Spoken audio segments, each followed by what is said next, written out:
Bonjour, bienvenue dans cette nouvelle vidéo. Alors là, on se trouve dans un appartement que je viens d'acheter, c'est ma dernière acquisition. L'idée, là, c'est que je vais vous faire une série de vidéos de A à Z sous le format un peu de vlog où je vais vous montrer toutes les étapes.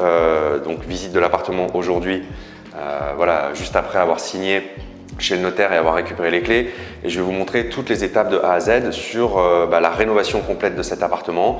Vous allez voir une réunion de chantier avec mon artisan avant qu'on démarre. Vous allez voir l'état d'avancée des travaux sous le format vlog. Donc voilà, je vais vous faire une série de vidéos qui vont se suivre, et la particularité sur cet appartement, c'est que je vais faire moi-même une partie des travaux, chose que je ne fais pas habituellement, mais vous allez comprendre pourquoi. Il y a deux raisons qui me poussent à faire ça sur celui-là. Première raison, c'est que là, on n'est pas sur du locatif, on est plutôt sur un projet avec plus-value à la revente. Du coup, le fait de faire moi-même les travaux va me permettre de minimiser le coût des travaux et donc d'avoir une plus-value qui est d'autant plus importante. Voilà, on est dans une logique de raisonnement qui est quand même différente d'un investissement locatif. Et la deuxième raison, c'est que j'ai envie d'apprendre à faire les travaux. Moi, je sais juste faire de la peinture, décoller du papier peint, voilà, éventuellement. Et là, j'ai vraiment envie d'apprendre à péter une cloison, poser du parquet, refaire la cuisine, refaire la salle de bain, enfin voilà. Et donc, l'idée, c'est que je vais vous montrer un petit peu tout ça dans cette série de vidéos, donc cet apprentissage. Voilà ce qu'on va faire. J'espère que ça va vous plaire. Ça va vraiment être du brut sur le terrain, dans le dur. Et donc, on commence avec cette première vidéo aujourd'hui. Je vais vous faire la visite de l'appartement. Là, on est sur un appartement T2 qui fait 45 mètres carrés. On est sur donc une petite surface, hein. C'est quand même ce qui est le plus facile c'est ce qui est le plus liquide sur le marché, ce qui se revend le plus facilement. Et pour vous situer un petit peu le contexte, donc là, c'est une stratégie qui est opposée à ce que je fais d'habitude. Vous savez que d'habitude, quand je fais du locatif, je pars sur des villes petites et moyennes avec de la rentabilité. Là, on est en plein centre de Bordeaux. On est dans le triangle d'or bordelais. On est dans une résidence plutôt très haut de gamme, résidence de standing. Et donc, l'idée, c'est de rénover avec des très belles prestations pour vraiment, créer le coup de cœur au moment de la revente. Et de pouvoir revendre vraiment dans la fourchette haute du marché. Ça, c'est un truc à penser aussi, c'est à qui on s'adresse avec ce type de produit, et donc quelles sont les prestations qu'on va mettre sur ce type de rénovation. Je ne sais pas si vous voyez le chien qui est en train de me lécher la jambe, qui est un petit peu perturbé, il découvre. Voilà. Alors, on commence tout de suite. Donc là, vous voyez, c'est un appartement qui a 15 ans. Enfin, les derniers travaux datent d'il y a 15 ans. C'est un truc qui était en locatif. Alors là, c'est un peu à l'arrache, mais ça tombe bien, vous allez voir vraiment le truc dans son jus. On est sur la partie cuisine ouverte avec le séjour. Bon, il y a des meubles qui ont disparu parce que les anciens proprios ont récupéré une partie des meubles. Là, il y avait de l'électroménager, etc. Voilà, là on a un système de chauffage qui est collectif, donc on a une chaudière gaz qui est collective. J'ai enlevé le cache, c'était histoire de voir un petit peu comment c'est fait. Et il y a une tuile qui m'est tombée dessus, et d'ailleurs vous allez pouvoir me dire dans les commentaires si vous c'est un problème ou si c'est un avantage. 2 jours ou 3 jours avant la signature, il y a l'agent IMO qui m'appelle pour me dire qu'il y avait un dégât des eaux dans l'appartement. Je ne sais pas si vous allez voir à l'écran, mais il y a le mur qui est un petit peu, la peinture qui est un peu pris là-haut, et dans la salle d'eau et les toilettes également. Et l'agent IMO me dit voilà, on a un problème, il y a un dégât des eaux, est-ce que vous voulez qu'on décale la signature, est-ce que vous voulez qu'on maintienne, etc. Bon, moi j'avais pas envie de décaler parce que je voulais quand même acheter, donc on a maintenu la signature. Et je vous laisse réfléchir le temps de la vidéo, et à la fin je vous dirai je vous expliquerai surtout comment moi j'ai transformé ce problème en énorme opportunité. Voilà, donc restez bien jusqu'à la fin et vous verrez ça. Donc là on est sur la partie cuisine. L'idée c'est qu'on va refaire une cuisine complètement équipée, plutôt très qualitative et hyper fonctionnelle. Il y aura un four, il y aura un petit lave-vaisselle, il y aura des plaques à induction, il y aura bien sûr une hotte, beaucoup de rangements parce que la cuisine n'est pas immense, elle n'est pas non plus rikiki, mais voilà, on est sur un T2 de 45 mètres carrés.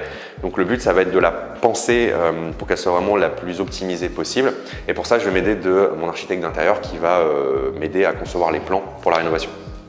On va passer maintenant dans la partie vraiment pièce de vie. Donc en fait on a une belle hauteur sous plafond, ça c'est hyper intéressant. On est quand même sur quelque chose de plutôt, on est dans de l'ancien avec de la pierre apparente, c'est un bel immeuble en pierre, et on a une belle hauteur sous plafond, donc on a des très beaux volumes. Et vous allez voir moi j'ai acheté cet appartement parce que j'ai vu qu'il était carrément sous-exploité en termes de potentiel. Bon, déjà on a un carrelage au sol qui est d'un autre temps, je trouve, et qui était parfait pour faire du locatif. Moi, l'idée, c'est de poser du parquet. Je pense qu'on va partir sur du contre-collé, mais pour avoir quelque chose déjà de plus chaleureux et surtout quelque chose de beaucoup plus joli. Ensuite, alors, voyez qu'il y a une porte qui traîne là, que j'ai enlevé la porte qui donnait sur le couloir. C'est un truc qui a été hyper mal pensé. Les portes se gênaient les unes des autres, je ne comprends pas ce truc-là. Truc qui est absolument pas valorisé, le mur est noir et là on a une cloison qui fait qu'on a un séjour qui est assez étroit, rikiki. Donc le but, vous allez comprendre en venant dans le couloir, mais c'est de faire sauter cette cloison qui est là. Donc tout ça, ça va dégager en fait. Et donc de récupérer, là on a 1 mètre de large sur le couloir, sur 3 mètres de long. Donc on a 3 mètres carrés qu'on va récupérer. Et ce qui va venir tout de suite, automatiquement agrandir le séjour, agrandir la pièce de vie. On va aussi avoir une sensation d'espace beaucoup plus importante parce qu'il faut vous imaginer que déjà le mur va être peint en blanc, que ça va sauter, donc ça va être beaucoup plus espacé et on va récupérer un peu de lumière de la chambre, vous verrez, qui est au bout du couloir. Donc tout de suite, à surface équivalente, on va avoir une impression de volume et d'espace qui va être beaucoup plus importante. Et ça, pour y vivre ou après lors de la revente, c'est un plus qui est absolument très intéressant. Ici, on a une salle de bain aujourd'hui, donc qui est absolument pas optimisée. Vous voyez que c'est pareil, ça date d'un autre temps. Avec pas mal de contraintes, notamment ici, on a un renfoncement, donc certainement, ça risque de changer, mais certainement qu'on va mettre soit voilà, des étagères ou en tout cas du rangement. Ça prend beaucoup trop de place à mon goût, donc je peux mettre quelque chose de plus compact. Il est possible, dans mon idée ici, c'est de pouvoir mettre un lave-linge, un 45 de profondeur, mais voilà, pour apporter aussi toujours plus de valeur et avoir la partie lave-linge. Et ici, je vais très certainement faire sauter la baignoire et mettre une grande douche. À voir exactement comment on va l'aménager parce qu'on a quand même des contraintes. Ici, on a la colonne de VMC, donc on ne peut rien faire. Et la grande interrogation, mais ça je le verrai après aux travaux, c'est ici. Est-ce que ça a été fait juste pour caler la baignoire ou est-ce qu'il y a réellement quelque chose là derrière? À mon avis, on ne va pas pouvoir le faire sauter. Je pense qu'il y a une vraie utilité, mais ça, on verra avec les plans de la copro, quoi. Voilà, bon. Ici, on a la partie toilette. On ne va peut-être pas s'attarder dessus, si ce n'est que je vais les enlever pour mettre des toilettes suspendues. Ah si, il y a, je pense, Ah non, il n'y a pas de lumière. Donc, de toute façon, on ne pourra rien faire, mais c'est la couleur des toilettes qui est absolument magnifique. Avec un superbe jaune. Et ici, on est dans la partie chambre. Ça résonne parce que de toute façon, on est haut de plafond, c'est vide. On a une fenêtre qui est immense. On est on donne sur des… c'est même pas une cour en fait, on donne sur des jardins et il n'y a pas de vis-à-vis, donc en fait c'est hyper agréable.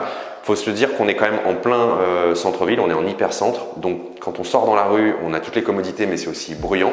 Et l'énorme avantage, c'est que quand on est dans l'appartement, il n'y a absolument aucun bruit. Donc en fait, on a tous les avantages du centre-ville sans les inconvénients de type nuisance sonore.